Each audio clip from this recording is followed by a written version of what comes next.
Hey everyone, today on People Now, Christy Tegan showing off her brand new baby bump after announcing she and John Legend are expecting baby number 3. Miley Cyrus reveals when she lost her virginity and more on her marriage with Liam Hemsworth in a brand new interview. She's always stirring a pot and she's miserable, so I'm just not surprised. Real Housewives of Potomac star Monique Samuels getting very real about new housewife Dr. Wendy and her true feelings about Giselle and the other women this season. Because I feel like this happens more in our society than we want to admit. Country star Lindsay Ell tells us how she healed after sexual assault. All that and much more coming up today on People Now. Let's go.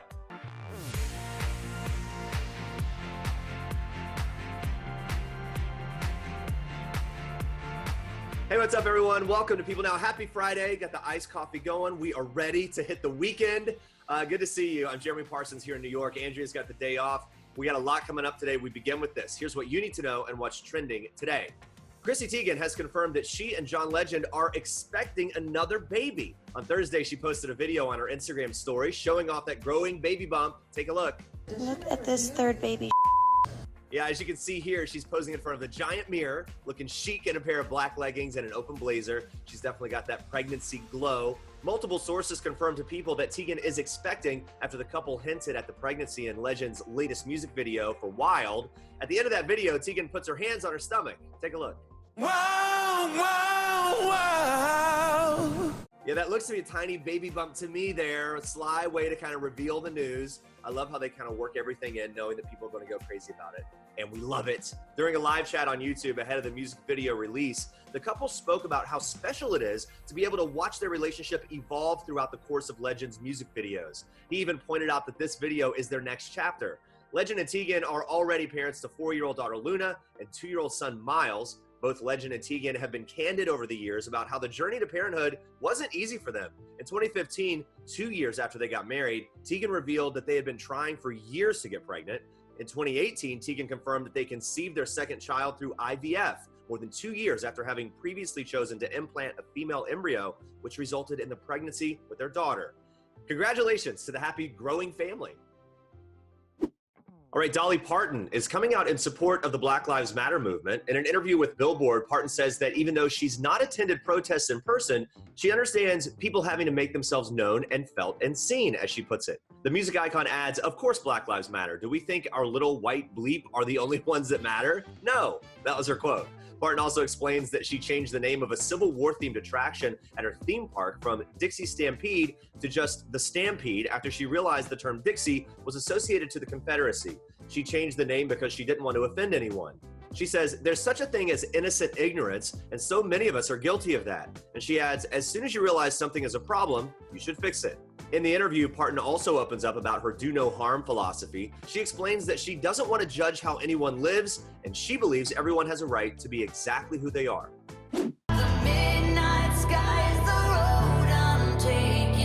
Miley Cyrus has released a new song. Midnight Sky comes just hours after a source confirmed to People that Cyrus had split from boyfriend Cody Simpson. It also comes as Cyrus opens up about her relationships in an interview with Alexandra Cooper for Barstool Sports' Call Her Daddy podcast. Cyrus reveals that she lost her virginity to ex-husband Liam Hemsworth when she was 16 years old, but lied about it for 10 years. Take a listen. Well, I didn't go all the way with the dude. I was 16, but I ended up marrying the guy. Cyrus explains that she lied to Hemsworth and told him that he wasn't her first so that she didn't seem like a loser. She also reveals that although she lost her virginity at 16, that wasn't her first sexual encounter. She shares that she had intimate experiences with girls prior to Hemsworth. She says, quote, I was attracted to girls way before I was ever attracted to guys. She adds that the first time she ever hooked up with anyone was with 2 girls. Cyrus opens up more about her relationship with Hemsworth, which started on the set of their 2008 film, The Last Song. They eventually got married in December of 2018, but the two split in August 2019. Cyrus says that those 10 years were an amazing time in her life. After the couple split last year, she had a very brief and public relationship with Caitlyn Carter. She then went on to date Simpson. The Call Her Daddy episode appears to have been recorded prior to Cyrus's split with Simpson because she references herself as being in a relationship with someone who is sober, as Simpson notably is. The two started dating in October of 2019. All right, stay with us. Country singer Lindsay Ell is opening up about how her latest album helped her heal after her sexual assault. Plus, Mira Sorvino is sharing how she and her family have been spending their time together during the pandemic. And wait until you see her backyard. Stick around. A lifelong crusader for gender equality, Alice Paul was one of the main leaders in the campaign for the 19th Amendment in the U.S. Constitution. And after successfully helping women gain the right to vote in 1920, Alice continued her fight. We're honoring Alice in the latest episode of People and Katie Couric's #SeeHerStory. It's a weekly video series celebrating female trailblazers from the past 100 years. Take a look. Alice moved on to her next challenge, passage of the Equal Rights Amendment, which she wrote herself. Men and women shall have equal rights throughout the United States and every place subject to its jurisdiction. The ERA faced strong opposition, and some thought it might even undermine existing protections for women. After being introduced in 1923, it took nearly 50 years for the ERA to pass through Congress, but Alice refused to give up. Although Alice died in 1977, the ERA had continued to be voted on by the states. In 2020, Virginia became the 38th state to ratify the ERA, almost 100 years after Alice first proposed it. To see more of Alice Paul and all of the #SeeHerStory episodes, you can head to people.com. The Real Housewives of Potomac's 5th season is underway, and our producer Sam Balikoff caught up with Monique Samuels about all of the drama that's going down this season, including how she's feeling about her headline-making altercation with Candace Dillard set to hit airwaves, her rocky relationship with Giselle Bryant, and so much more. Watch this. Monique, how are you doing? I'm good. I was just in my office fulfilling some orders. My Not for Lazy Mom store opened up, and it's been like amazing watching all the orders come in. My kids are helping me in the office, so yeah. I'm on cloud 9 right now. I'm so glad you found your bird T'Challa, who, by the way, was the star of the season premiere. I'm sure I'm not the only one who said that to you. He needs a champagne glass. Did you get a kick out of how the other ladies reacted to him this season? I mean, we've seen Karen in the premiere, but... Yes. Yeah, no, everybody thought that I was the crazy bird lady, and they didn't understand because a lot of them don't really know me like that. So I am such an animal lover. Like, I am obsessed with animals. I like animals more than I like people, honestly. It looks like there's a moment in the trailer where he's flying straight towards Wednesday's head and she has a big reaction. What can you tease there? Wendy was doing a lot of talking at that moment. And I think he was just like, all right, that's enough. What do you think of Wendy in general? I think she's cool. I think she's a really good addition. She's definitely a force. She's headstrong. She has all the ingredients to being a great housewife. So I'm looking forward to seeing more of Wendy this season. Yeah, so I interviewed Giselle recently, and she spilled to me that Wendy and Karen don't get along this season. What can you tease there, and what do you think is at the root of their issues? Well, as always, I believe Giselle is at the root of their issues. She always finds her way into some way to just make a mess of things, so I would not be surprised. I really don't know. I think that they maybe have gotten off to a bad start, but you know, I'm sure they'll recover. I think one thing that probably turned Karen off was her making a comment about her sex life that we saw in episode 2. It's like, who does that? You know, so that was totally disrespectful and out of line. And, you know, so if you rub somebody the wrong way right from the beginning, it's kind of hard to recover. And then eventually we'll see if they are able to like hash it out and move forward. You think Giselle's at the root of their problems? I mean, can you tease to something happen, or do you just think she's always stirring the pot in general? She's always stirring the pot and she's miserable, so I'm just not surprised. Misery loves company, and she does her best to try to bring people to her level, so. In this week's episode, you and Giselle seem to be getting back on the right track, which surprised me, some of the other castmates, viewers. Was that like one outlier, or can you tease, like, do you guys are in a good place and then it goes left again?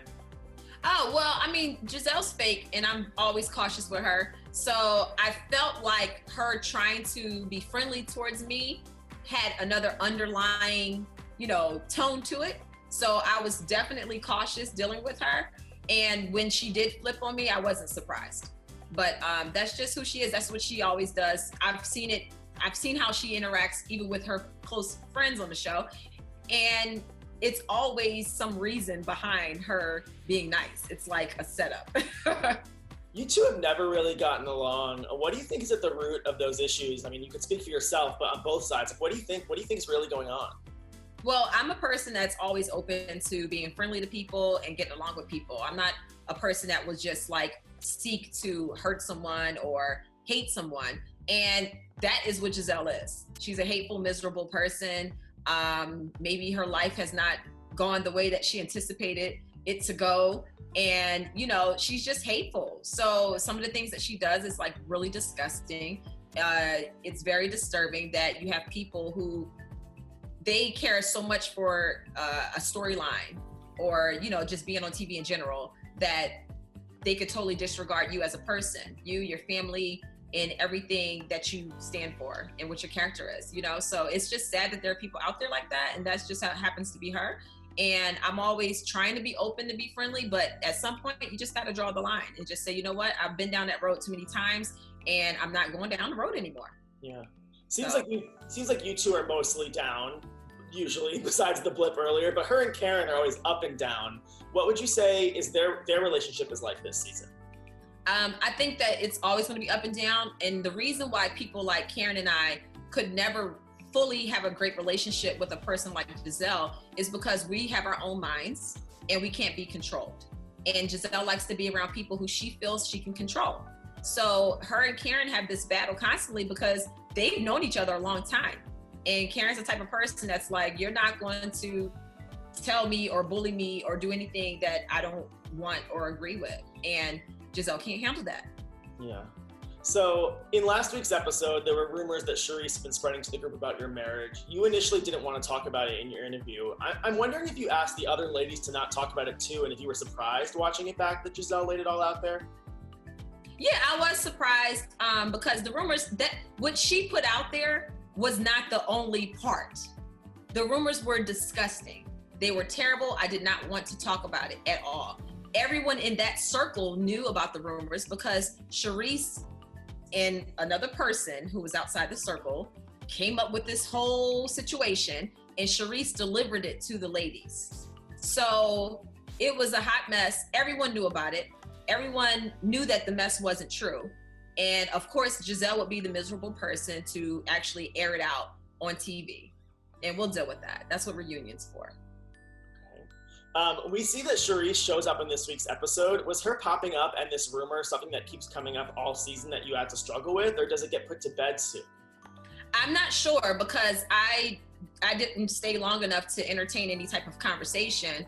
So I don't know what they talked about. No one ever came back and told me anything. So I have no idea. But the fact that you would try to take something so ugly as your introduction back to a show, to me, that's just so pressed and so thirsty, and it's sad. It's really sad, especially being that Giselle at one point was spreading rumors about Charisse and a fireman when Charisse was still married to her ex-husband.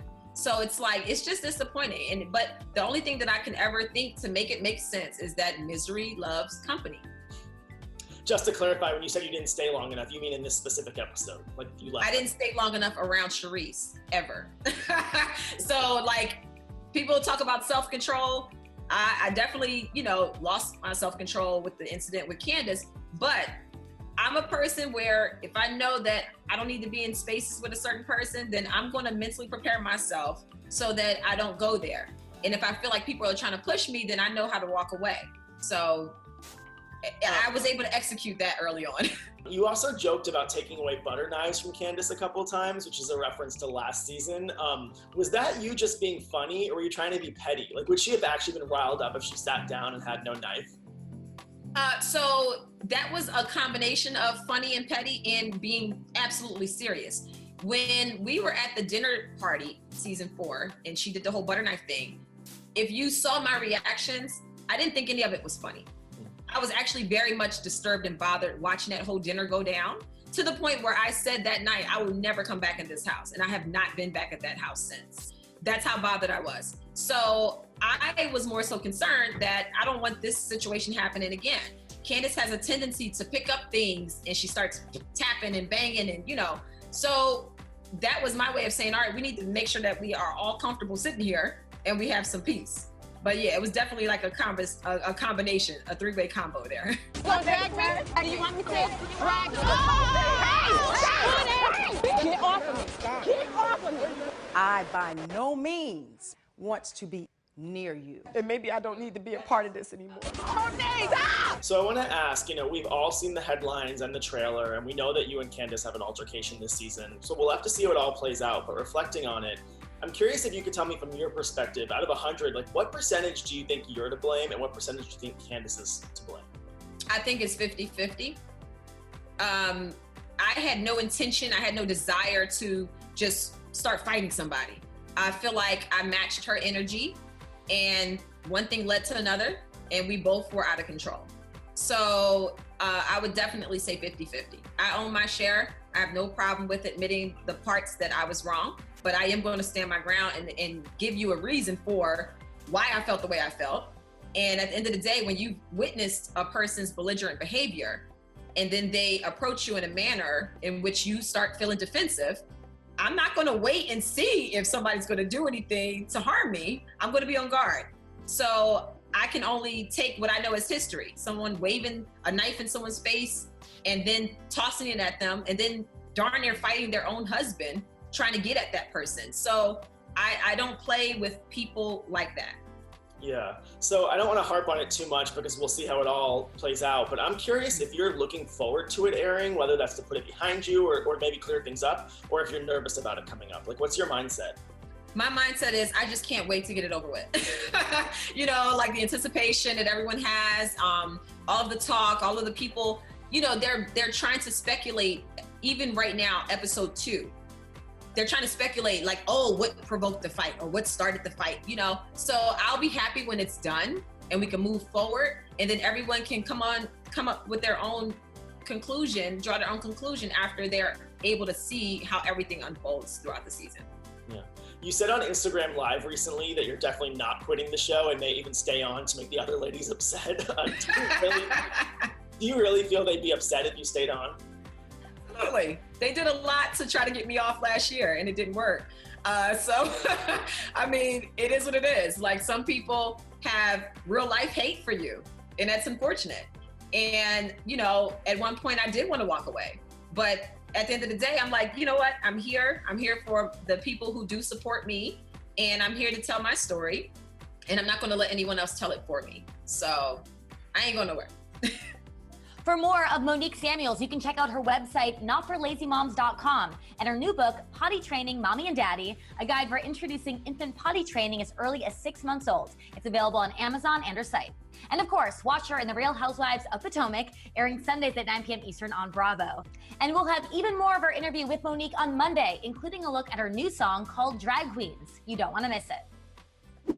Mira Sorvino and her husband, Christopher Backus, are opening up in this week's family issue of People about spending time together amid the coronavirus pandemic. A large part of their time has been spent in the backyard of their Malibu home, and they've wasted no time transforming that space into the perfect spot for their 4 children.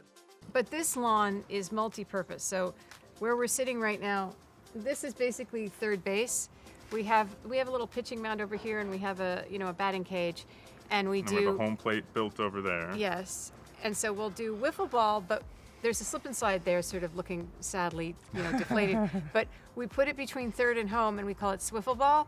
And you basically go around, and when you get a home run or you get to run to home, you get to slide in on the slip and slide, which is fun on a hot day.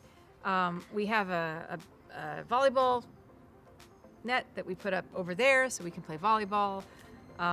We did what is the game where you throw it in the hole? Oh yes, your mom sent us the cornhole corn toss thing. We did that the other day, and that was really fun. We've done crazy obstacle courses. Yeah. We've set up a few obstacle courses. You have to make a basket, then you've got to do this, then you've got to just shoot a Nerf gun into and then we do races with the boys' radio cars. So we do a lot of stuff outside. It's amazing how resourceful we've been, and when you're not used to being home all the time, so then we run out and got a few things to add to make things a little bit more exciting at home, and for 6 months we keep coming up with new things. They even spruced up an outdoor table area that they're putting to good use. Take a look.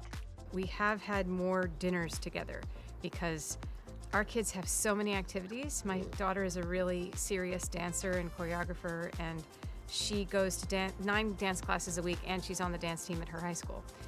The boys play baseball every day. They go hit every single day between their own practices and then the gym and live athletics. And so we are constantly driving and moving around. So eating together is almost impossible. So we have taken this advantage of COVID and we eat every dinner at home, and we made our little restaurant outside, and we've enjoyed it.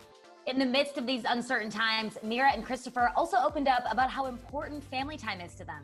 It's everything. I mean, and you do realize that family is the whole picture, really. It's so much more important than people kind of get credit for. As long as our family is safe and healthy, then we have everything. We have had people we know get the disease and struggle with it. It's a scary time, I'm not gonna lie. I mean, we get depressed, we get sad, we get worried, we get nervous, but we are also so grateful for our children's health and the fact that we get to spend all of this close time with them, time that we wouldn't have had otherwise. And, we're just grateful for what we have, and we're just trying to be optimistic and to teach the children resilience and grit. It's been a little bit bumpy. Of course. I mean, it's 6 months, and everything that they knew or we've all known in our lives has changed. Overnight. And, I think that they've handled it really well, and there are obviously ups and downs. But I think the idea of just being fortunate of what we do have, as opposed to always looking at things that we don't have, and I think we see it here in our family that there's a lot of good things, even though some things are different. There's a lot of good things we have. And school, everyone's in the same boat. So people are, around the country, around the world are facing the same thing. So I think there's an understanding and growth in the kids. And it's unique to see them, how they've bonded, as we talked, bonded together and got even closer with us. And we've had a lot of magical moments, in this place. And the most important thing right now is to stay safe. And so I'm sure the kids wish we'd had a little bit more free reign, but we need to wear our masks and keep safe. And the sooner we all do that, the sooner hopefully we go back to normal. For more on Mira Sorvino's family life, you can pick up a copy of this week's People. It's available now.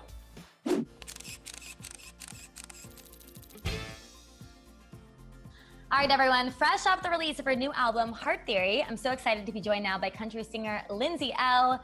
Lindsay, how are you doing? Thanks for joining us. Andrea, thank you so much for having me. It's so good to be here. I'm doing amazing. I am so excited for this album to come out. I have worked so hard on this music the past 3 years, and I just cannot wait for the world to hear it. Yeah, I mean, fans are pumped. And let's talk about the new album. Let's dive right into it. It's really creative. You go through each stage of grief. And you've said in the past that this is sort of accidental. So when did you realize that this was the direction that you were going to take it? I was about halfway through writing this record when I realized I was writing these songs in order of what I'm processing right now, this time of my life that I was going through. And I'm a huge nerd about a lot of these things. I read up about, personal development a lot. And I was like, how cool would it be to write a concept album around the 7 stages of grief? We go through constant moments of transformation through our lives. And as humans, we need to process those stages of our life in different feelings and emotions.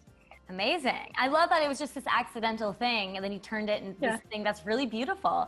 On a more serious note here, something I love about you is you can have really fun songs and also you get very deep. On a serious note, you released the track Make You back in July. And it was the first time that you opened up about your experiences with sexual assault. You also created the Make You movement. What has the response been like to the movement and to the song, and how has giving back helped you heal? The response to Make You has been absolutely incredible. I decided to talk about my story for the first time because, I went to this place called Youth for Tomorrow 3 years ago, which is an organization that deals with youth specifically aged 12 to 18 who have been victims of sex trafficking and rape. And it was the day after leaving that visit where I was like, man, if I don't talk about my story right now, I'm holding back the opportunity of helping other survivors, specifically kids, but also grown adults, because I feel like this happens more in our society than we want to admit. Ignorance is bliss a lot of times, and I feel that by raising our voices for good and for standing up for what we believe in, we have the opportunity to help a lot of people. So I decided to write the song Make You, and the response, Andrea, has just been insane. If I open up my DMs right now, I've had thousands of fans reach out to me, sharing me their own stories. And, I feel so empowered and I, bless them with their own courage to be able to even do that. And And I was able to launch my own foundation, the Make You movement, from the song Make You. The Make You movement focuses on disenfranchised youth, specifically survivors of sexual violence and domestic abuse, because I just want other survivors to know that they're not alone.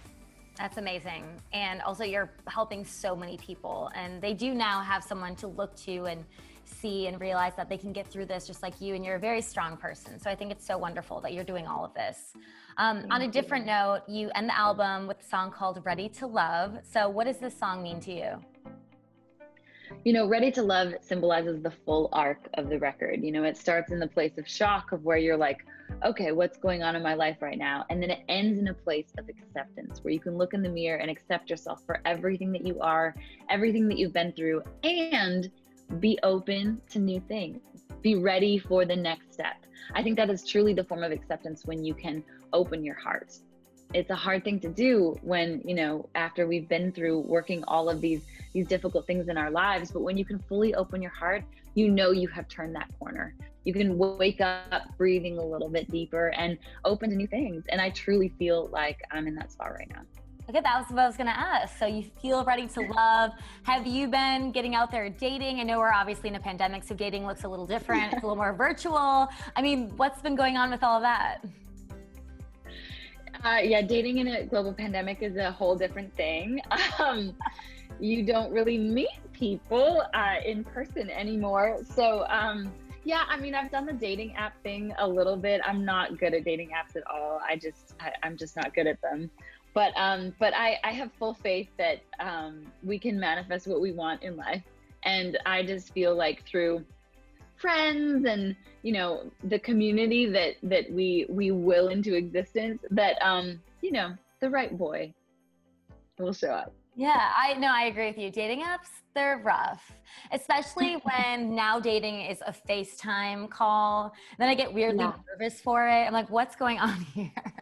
I know, right? It's so weird how this virtual environment has changed a lot of the way that we look at things. But I also think it is exciting. I mean, even with the way things have changed, I think that we're all learning how to do our jobs more efficiently. We're all connecting with our friends more intently and intentionally. And we're kind of prioritizing the things that are really important in our lives. And through that, it has been me focusing on, okay, I'm such a workaholic most of the time. I have not carved out the time to really focus on the right relationship and having the right relationship. And now, thankfully, from the past 4 months, I've noticed that, and I'm ready to invest into it. I love it. Last thing I want to talk to you about, you have this amazing, strong group of women around you. Something I love about the country music world, especially interviewing all of you, is that you all have such a love for each other. I mean, how does having these great female friendships really help you when it comes to opening up about more difficult points in your past? I'm so grateful for my girlfriends, you know, specifically all my fellow female artists in Nashville. We are so close. And I feel like we can really lean on each other in ways that other friendships can't, because we know what each other go through so well. We know the battles that we have to fight on a day-to-day basis. We know how hard radio tours and shows and long shoot days, and we can truly console each other because we fight the same things every day. And I'm so grateful for, you know, all my badass friends. They're so good at what they do, and it's really cool to be able to walk the same path and high five each other the way to the top. I love it. We know that you and Carly Pierce are close. She even appeared on Living Well with Elle. She's obviously been going through a lot with her split from Michael Ray. How is she doing, and how have you been able to support her through this? Carly is one of my dearest friends. I just love that girl so much, and she is so strong and so beautiful. And it's been amazing to watch her navigate these past few months. You know, she obviously just celebrated her second #1 and has been dealing with a lot, but she is in an incredible place. That woman is so strong and so talented. She's writing really, really good music right now that I can't wait for the world to hear. And yeah, she's doing awesome. Amazing. Well, Lindsay, thank you so much for joining us. It's always such a pleasure to talk to you. Congrats on the new album. And everyone, make sure you check out her newest album, Heart Theory. It's available now. All right, coming up next week, R&B superstar Tank and his wife Zena Foster Babs are opening up about their fun family antics and their new reality series. Plus, Malin Ackerman, Sadie Stanley, and Maxwell Simpkins are sharing all the details of their new film. It's called The Sleepover. Thank you so much for joining us today. Have a great weekend, everybody, and we'll see you back here next week.